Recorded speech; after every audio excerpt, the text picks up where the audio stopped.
You ask Tiger to solve. This deals with linear equations with one unknown. The final result is y equals 5. Let's solve it step by step. Group all constants on the right side of the equation. Subtract 54 from both sides.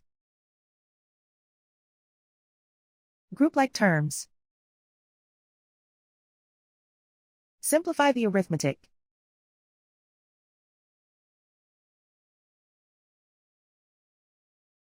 Isolate the y. Divide both sides by -7. Cancel out the negatives.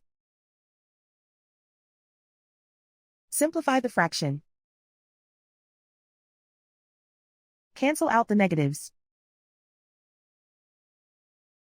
Find the greatest common factor of the numerator and denominator. Factor out and cancel the greatest common factor. And so the final result is y equals 5.